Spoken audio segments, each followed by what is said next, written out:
On Spurs fans? I am Spurs Nation 87, and here I've got. Tom the Spurs dude here, TTSD, and we're talking Spurs basketball today. Oh yeah. All right, Thomas. What do you want to start off with? You want to start off with the signings, or what do you want to start off with? You want to start off? You know what? Let's get off with the LaMarcus Aldridge. Man, what was your reaction to the Spurs signing him? Pretty big reaction, really. Just it was huge. LaMarcus Aldridge was the most talked about free agent so far this summer, and there were a lot of teams that were going after LaMarcus Aldridge. Not just the Spurs, but a plethora of other teams as well. But for the Spurs to get LaMarcus Aldridge and what they did in order to get him here, you got to give a lot of credit to R.C. Buford, the Spurs GM. Once again, R.C. Buford got it done. And, it goes to show as to why the Spurs are one of the best organizations in all of professional sports, not just the NBA.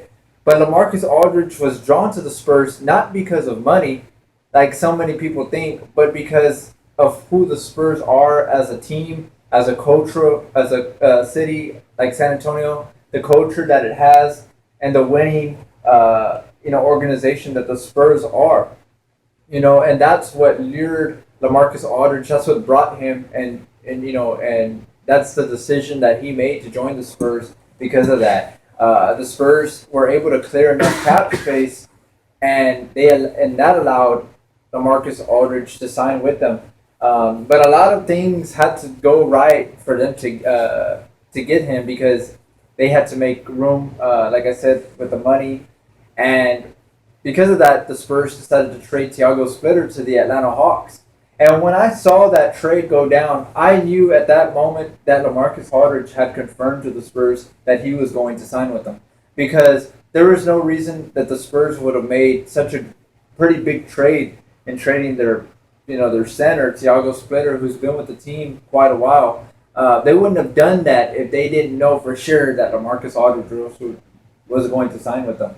So the moment that took place, I knew the Spurs have got him in their back pockets. And even though it didn't become official till a few days later, even though it took time for it to, all go down, but I knew deep inside that the Spurs had signed LaMarcus Aldridge at that point. Yeah. And with my reaction, I mean, everyone knows who I am. Well, most people do. But when I saw on ESPN that Aldridge was coming to the Spurs, man, I went absolutely nuts. I was just bouncing all over the walls, going crazy, screaming, yelling, and I'm glad and I'm so glad this dude's on our team. I mean, he made the right choice, but and you're right because it wasn't financially, but it's because of how the Spurs are as a team. But then also he wanted to be close to his family. Because with him being in Portland, it was hard because his family lived here in Texas, and so he did what he had to do for his family. So I can understand that, and when you've got family in whatever state, you want to be close to them because you don't want to be apart from them or anything. So that's understandable. But with the Marcos Aldridge being on this team, man, I I don't even know what to say right now. All I can say is that this dude's gonna come out probably blazing, depending on if he keeps healthy and the way he has been playing. Because I know last season he averaged nearly 23 points and 10 rebounds, and that's pretty good for a power forward. That's like the numbers that Tim Duncan put up when he was younger. By the way, with Tim Duncan getting already 40 years old already, I mean the dude can still play, he can still ball, he can still do anything. And speaking of the Spurs, before we get to the other signings, I'm sorry, real quick, the main trio of the Spurs, Duncan, Parker, and Ginobili, are only just 2 wins away from passing the Celtics legends of Larry Bird, Kevin McHale, and Robert Parrish as the number 1 trio in winning games of all time. how awesome would that? How awesome is that? Just only 2 wins away, Thomas. Just 2 wins away. It's something that's very believable. The Spurs, even last season were making a lot of milestones, especially Tim Duncan.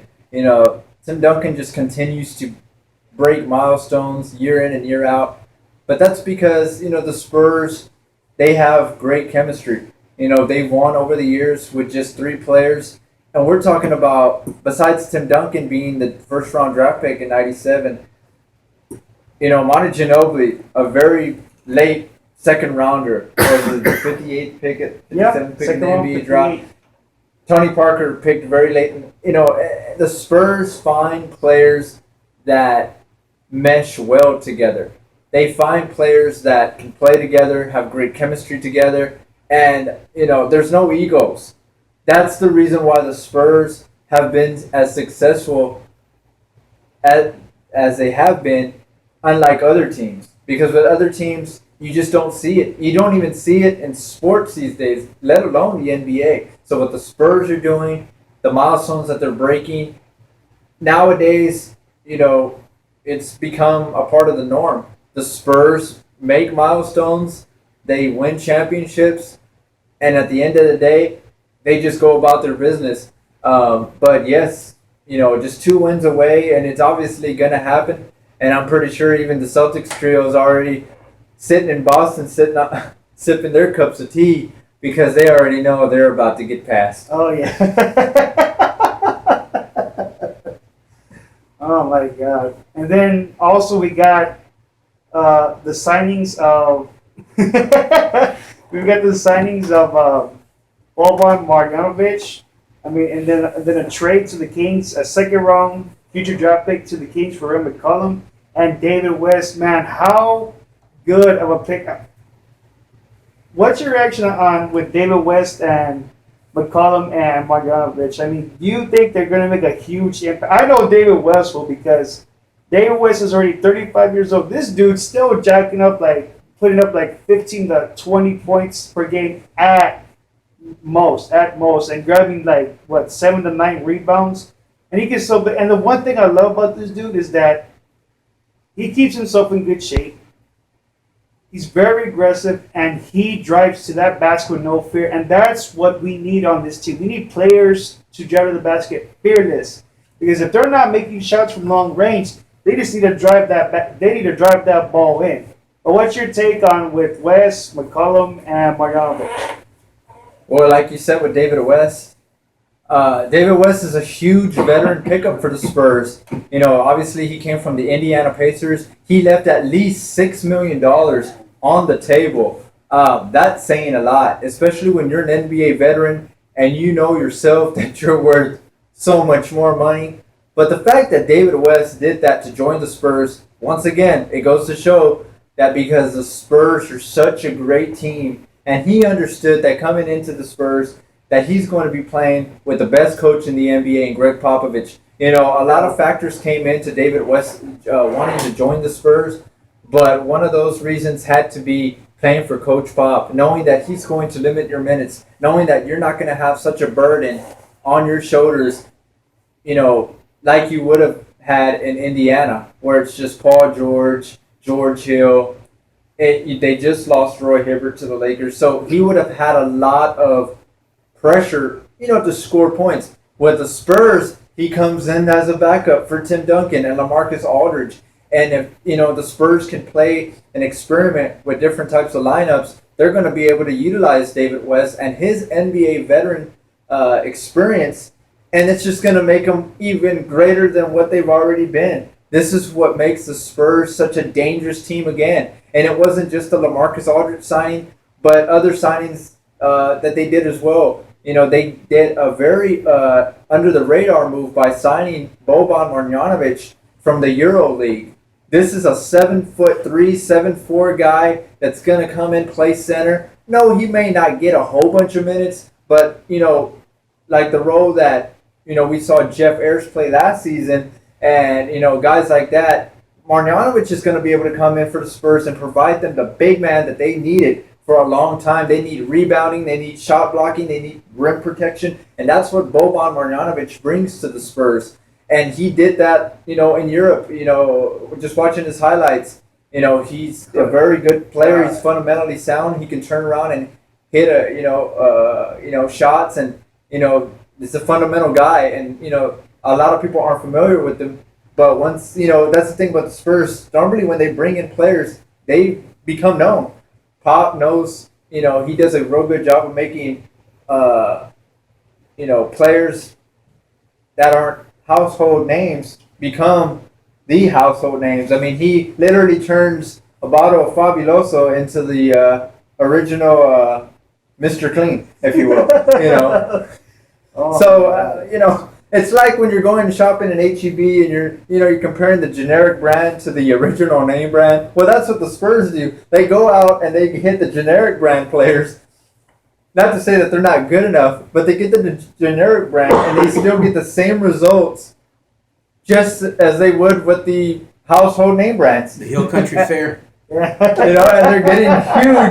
they're getting huge discounts. So, and also another player that, like you mentioned, was Ray McCallum. The Spurs trading their second-round draft pick to the Sacramento Kings, picking up Ray McCallum, another third-string backup point guard.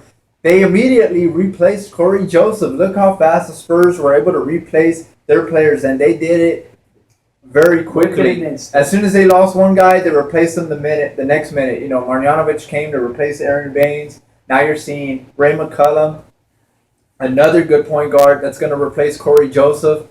He might even be a little better than Cory Joseph. I've seen this guy play. This guy's really good. He can hit outside perimeter shots. He can drive in. He can create shots for himself. So the Spurs are going to have a very, very good third point guard option at that position. Also, the other signing was, we talked about Marjanovic. We've talked about West. We've talked about McCallum. Well, but he was a trade. And the Spurs also just recently signed. Oh, that's right. How could we forget Jonathan Simmons from the D League, from the Austin Spurs. Oh my God. Jonathan Simmons is another small forward that can come in and give some limited minutes to Kawhi Leonard. Now, this guy, Jonathan Simmons, has a lot of heart. He plays with a lot of aggressiveness. He can go out for steals, and a lot of his defensive plays turn into offensive plays for the Spurs, and we already saw it in the NBA Summer League. He was one of the main key players on that Summer League team this summer with Kyle Anderson. This guy can play, and the things that he was doing out there on the court showed me that, hey, this guy can play defense. He can get you steals. He's a hustle player. That's what the Spurs needed. They need new talent. They need, this is a guy that wasn't known. He, recently signed with the Spurs, Austin Spurs last year in the D League, and he had just signed that contract. He actually was trying out for a D League spot, and he made the team. Now he's playing in the NBA for the Spurs, and this guy can make a huge difference. And, the Spurs also signed Jimmer Fredette, another three-point shooter. They've got a lot of options now. And obviously the Jimmer Fredette signing is only a training camp signing. I understand that move because the Spurs are allowed to have at least up to 20 players on their training camp roster. So that's the reason why they went out and signed Jimmer Fredette. But between Jonathan Simmons and Fredette, I think I like Simmons a little better. Mainly because of his heart and his desire and willingness to play defense. I think that overcomes a great three-point shooter because everybody in the NBA can pretty much shoot a ball. But the difference between Simmons and Fredette is that Simmons, I think his role on the Spurs will be more valued and appreciated because of the way he plays the game. The athleticism that he brings to the Spurs, to the table, if you will. This is a guy that can help Kawhi Leonard when Kawhi's not on the floor.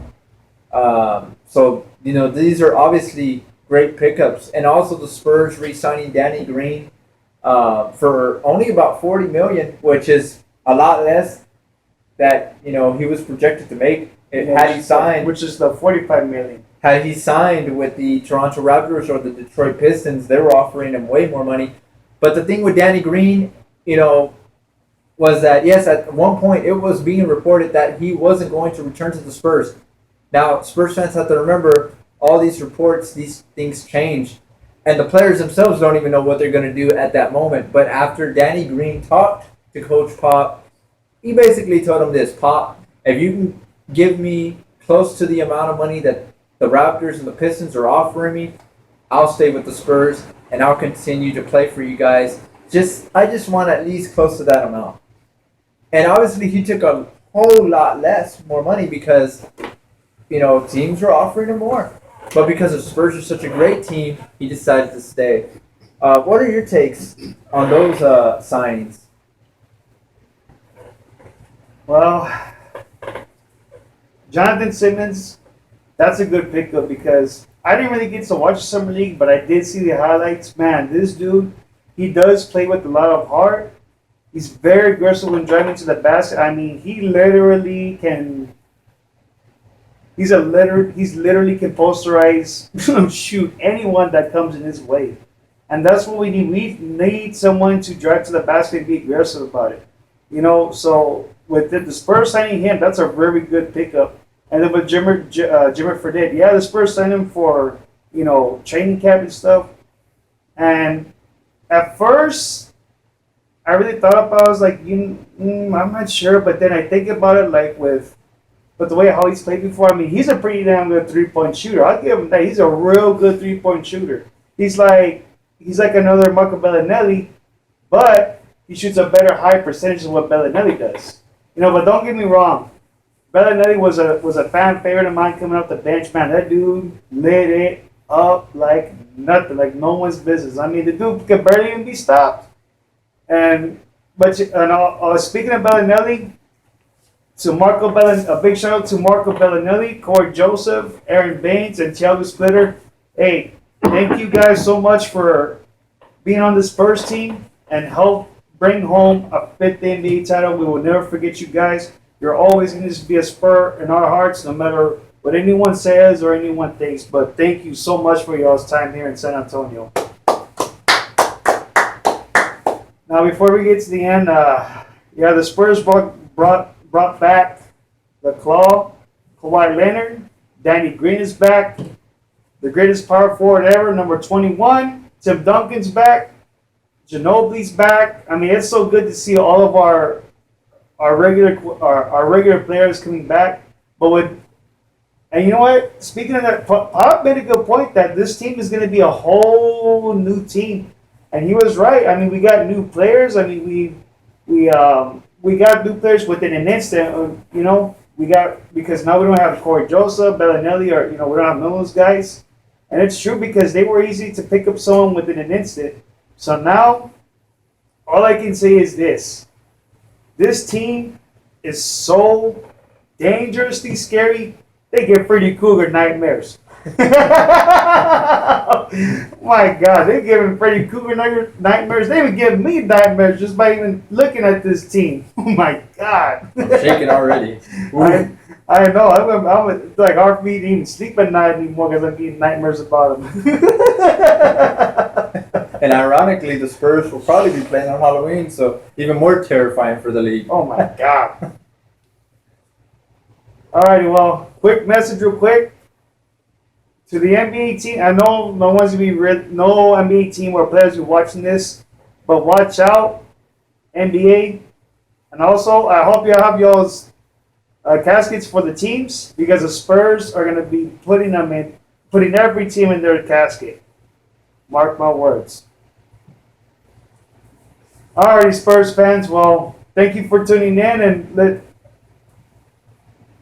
we'll talk to y'all guys soon. Until then, go Spurs, go!